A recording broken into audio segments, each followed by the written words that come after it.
Artificial intelligence ఏఐతోనే మానవులకు తలబొప్పి కడుతుందని అంటుంటే ఇప్పుడు దాన్ని మించిన ఇంటెలిజెన్స్ ఒకటి పురుడు పోసుకునేందుకు ప్రయోగశాలలో సిద్ధమవుతోంది. అదే ఆర్గనాయిడ్ ఇంటెలిజెన్స్ ఓఐ. మనిషి కణజాలంతో రూపొందించిన ఆర్గనాయిడ్ బ్రెయిన్ను శాస్త్రవేత్తలు అభివృద్ధి చేస్తున్నారు. ఇది కంప్లీట్గా సక్సెస్ అయితే భవిష్యత్తులో బయోలాజికల్ కంప్యూటింగ్, హైబ్రిడ్ ఇంటెలిజెన్స్ అనే సరికొత్త మోడల్ మేధస్సు అవతరించనుంది. అంటే మానవాళిని మించిన మేధస్సు రాబోతోందన్నమాట. కృత్రిమ మెదడుతో ప్రతి మనిషి ఇక మరమనిషేనా? ఆర్గనాయిడ్ ఇంటెలిజెన్స్ ఓఐ వస్తే ఏఐ పరిస్థితి ఏంటి? విప్లవాత్మకంగా మారనున్న బయోలాజికల్ కంప్యూటింగ్ మానవాళిని మించిన మేధస్సు రాబోతోందా? ఇప్పటి వరకు robotic science, artificial intelligence, AI గురించి ఆసక్తి కనబరిచిన ప్రపంచం ముందుకు భవిష్యత్తులో అంతకు మించిన కృత్రిమ మేధ ఆర్గనాయిడ్స్ ఇంటెలిజెన్స్ రూపంలో రాబోతోంది. ఇది ఏఐలా మనుషులు కాదు, మానవ కణజాలంతో రూపొందించిన ఆర్గనాయిడ్స్. ప్రయోగశాలల్లో శాస్త్రవేత్తలు మానవ చర్మ కణాలను ఉపయోగించి కృత్రిమ మెదడు కణజాలాన్ని బ్రెయిన్ ఆర్గనాయిడ్స్ గా అభివృద్ధి చేస్తున్నారు. వైద్య పరిశోధనలు, ఔషధ పరీక్షలతో పాటు భవిష్యత్తులో బయోలాజికల్ కంప్యూటింగ్ రంగాన్ని విప్లవాత్మకంగా మార్చే దిశగా ఈ ప్రయోగాలు జరుగుతున్నాయి.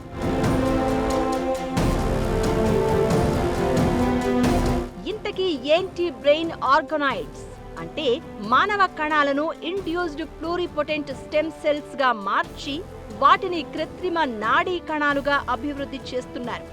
ఈ కణాలు విద్యుత్ సంకేతాల ద్వారా పరస్పరం మాట్లాడుకుంటాయి, సమాచారాన్ని విశ్లేషిస్తాయని పరిశోధకులు చెప్తున్నారు. అయితే ఈ సూక్ష్మ మెదడు కణాలు చైతన్యాన్ని కలిగి ఉన్నాయా లేదా అనే కోణంలో శాస్త్రీయ, నైతిక అంశాలపై చర్చలు జోరుగా సాగుతున్నాయి. ఈ ప్రక్రియలో ప్రయోగశాలలో మెదడును అభివృద్ధి చేసే ప్రయత్నాల్లో ఉన్నారు. వ్యాధుల తీవ్రతను అధ్యయనం చేయడానికి ఇవి ఎంతో ఉపయోగపడతాయి. జంతువులపై ప్రయోగాల కోసం ఆధారపడడాన్ని తగ్గిస్తాయి. వీటి కోసం అమెరికాకు చెందిన US national institute of health NIH భారీగా నిధుల్ని కేటాయిస్తోంది. ఈ ప్రయోగాల్లో భాగంగా కార్టికల్ ల్యాబ్స్ వంటి సంస్థలు మనిషి, ఎలుకల నుంచి నాడీ కణాలను కంప్యూటర్లకు అనుసంధానం చేస్తున్నాయి. డిష్ బ్రెయిన్ వ్యవస్థ ద్వారా ఈ కణాలకు పాంగ్ వంటి క్లాసికల్ వీడియో గేమ్లను ఆడేలా శిక్షణ ఇచ్చారు. కణాలు విద్యుత్ సంకేతాలకు అనుగుణంగా స్పందిస్తూ అభ్యాస సామర్థ్యాన్ని ప్రదర్శిస్తున్నాయట.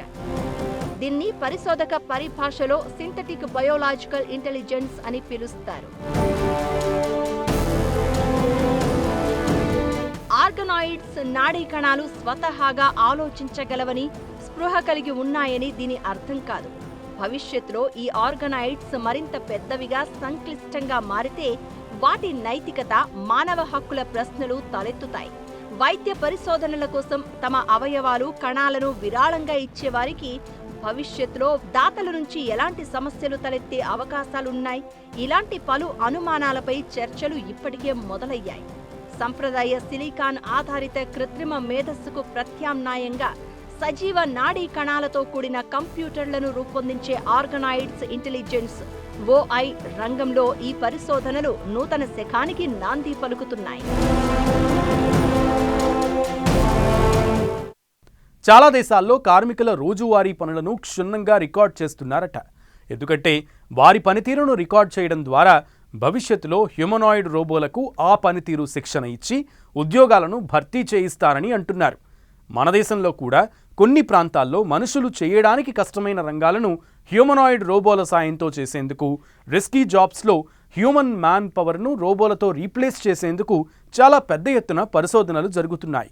ప్లాస్టిక్ రీసైక్లింగ్ కేంద్రాలు, షూ ఫ్యాక్టరీలు, వేర్ హౌస్లు, టెక్స్టైల్ రంగాలు, ఇలా కార్మికులకు కష్టంగా ఉన్న రంగాల్లో రోబోలను వాడాలన్నది ఒక ఆలోచన.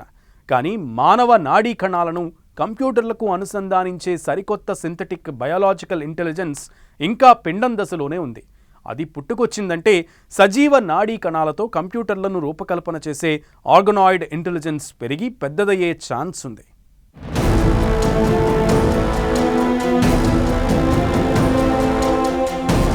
మానవ, ఎలుకల నాడీ కణాలను కంప్యూటర్లకు అనుసంధానం ఓఐకి సింథటిక్ బయోలాజికల్ ఇంటెలిజెన్స్ గా పేరు.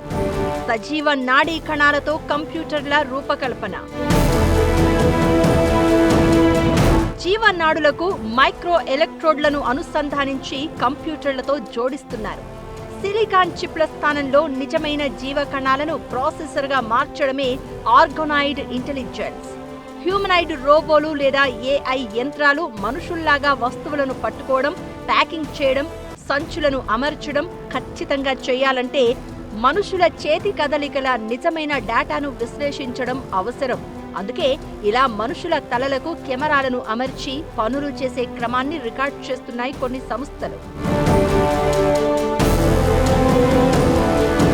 విదేశాల్లో, ధనిక దేశాల్లో ఇలాంటి టెక్నాలజీ మార్పులు వేగవంతంగా చోటు చేసుకుంటున్నాయి. చాలా వరకు మనుషులు చేసే పనులు ఇప్పటికే ఆటోమేట్ అయిపోయాయి. భారత్లో లక్షలాది మంది కార్మికులు ఇప్పటికీ చేతులతోనే ఈ పనులు చేస్తున్నారు. అందుకే స్టార్టప్లు, ఏఐ కంపెనీలకు భారత్ ఒక పెద్ద ట్రైనింగ్ గ్రౌండ్గా మారిందని నిపుణులు చెప్తున్నారు. ప్రస్తుతం కృత్రిమ మేధ, రోబోటిక్స్ రేసులో నిజమైన హ్యూమన్ డేటా కోసం డిమాండ్ విపరీతంగా పెరిగింది. ఈ ప్రక్రియ వల్ల భారత్లోని అసంఘటిత రంగ కార్మికులు తాత్కాలికంగా కొంత అదనపు ఆదాయం పొందుతున్నప్పటికీ భవిష్యత్తులో వారి ఉపాధికే ఇది పెద్ద ప్రశ్నార్థకంగా మారే ప్రమాదం ఉందని నిపుణులు ఆందోళన వ్యక్తం చేస్తున్నారు. ఇప్పుడు ప్రస్తుతం ప్రపంచాన్ని ఏలుతున్న ఆర్టిఫిషియల్ ఇంటెలిజెన్స్ స్థానాన్ని భవిష్యత్తులో ఆర్గనాయిడ్ ఇంటెలిజెన్స్ భర్తీ చేసే అవకాశం ఉందా అన్న ప్రశ్నలు మొదలయ్యాయి. మానవ కండరాలు, నాడుల నుంచి కణజాలాన్ని సేకరించి ప్రయోగశాలలో 3D ఆకారంలో ఉండే చిన్న చిన్న మెదడు కణాల సమూహాలను తయారు చేస్తున్నారు. ఇవి భవిష్యత్తులో ఆర్గనాయిడ్ ఇంటెలిజెన్స్ కు ఊపిరి పోస్తాయన్న సంకల్పంతో శాస్త్రవేత్తలు రేయింబవళ్లు కష్టపడుతున్నారు. ఇది ఏఐని మించిపోగలదా అన్న సందేహాలు ఇప్పుడు పెరుగుతున్నాయి. ఈ ప్రయోగాలు సక్సెస్ అయితే సిలికాన్ చిప్స్, కోడింగ్, సర్వర్ల స్థానాన్ని ల్యాబ్లో పెంచిన మానవ సజీవ మెదడుగా ఆర్గనాయిడ్ ఇంటెలిజెన్స్ భర్తీ చేస్తాయి. ఏఐకి భారీ డేటా సెంటర్లు, మెగావాట్ల విద్యుత్ అవసరం. కానీ మానవ మెదడు కేవలం 20 వాట్ల విద్యుత్తో పని చేయగలదు. ఏఐకి కోట్లాది డేటా పాయింట్లు, సుదీర్ఘమైన కోడింగ్ శిక్షణ ఇవ్వాలి. కానీ ఆర్గనాయిడ్ ఇంటెలిజెన్స్తో స్వల్ప డేటాతోనే వేగంగా నేర్చుకోగలదు. ప్రస్తుతం ఏఐ సూపర్ కంప్యూటర్లకు కావలసిన విద్యుత్ ఉత్పత్తి వల్ల పర్యావరణంపై ఒత్తిడి పెరుగుతోంది. కానీ ఓఐ బయో ప్రాసెసర్లు అతి తక్కువ విద్యుత్తో కోట్ల రెట్లు వేగంగా పనిచేయగలవు. ఆర్గనాయిడ్ ఇంటెలిజెన్స్తో ఎన్నో ఉపయోగాలు ఉంటాయి. ఆల్జీమర్స్, ఆటిజం, పార్కిన్సన్స్ వంటి నాడీ సంబంధిత వ్యాధులకు మందులను తయారు చేయడానికి జంతువులపై ప్రయోగాలు చేసే అవసరం లేకుండా ఈ ఆర్గనాయిడ్లపైనే నేరుగా పరీక్షలు చేయొచ్చు. ఓఐ రాకతో ఏఐ నిజంగా అంతరించిపోతుందా అంటే అది రాత్రికి రాత్రే సాధ్యం కాదు. ఏఐ టెక్నాలజీతో పోల్చితే ఓఐ ఇంకా ప్రారంభ దశలోనే ఉంది. అయితే భవిష్యత్తులో ఏఐ పూర్తిగా అంతరించిపోకుండా ఓఐతో కలిసి సిలికాన్ చిప్స్, సజీవ కణాల హైబ్రిడ్ కాంబినేషన్తో బయో కంప్యూటర్లు ఉనికిలోకి వస్తాయన్నది శాస్త్రవేత్తల అంచనా. మానవ మెదడు కణాలను పెంచి కంప్యూటింగ్ కోసం వాడడం అంటే సజీవమైన ప్రాణులతో పని చేయించడం కిందే లెక్క. ఒకవేళ వీటికి నొప్పి తెలిసే స్థితి ఉంటుందా? అలా వస్తే వీటిని ఆర్గనైడ్ మెషిన్లుగా వాడడం సరైనదేనా? ఇలా ఎన్నో ప్రశ్నలు మేధావుల మైండ్లో మెదులుతున్నాయి. ఏదేమైనా సిలికాన్ చిప్ల పరిమితులు ముగింపుకు వస్తున్న తరుణంలో జీవకణాల ఆధారంగా పనిచేసే ఆర్గనైడ్ ఇంటెలిజెన్స్ మానవ సాంకేతిక భవిష్యత్తును మార్చబోయే నెక్స్ట్ లెవెల్ అతిపెద్ద విప్లవంగా శాస్త్రవేత్తలు అభివర్ణిస్తున్నారు.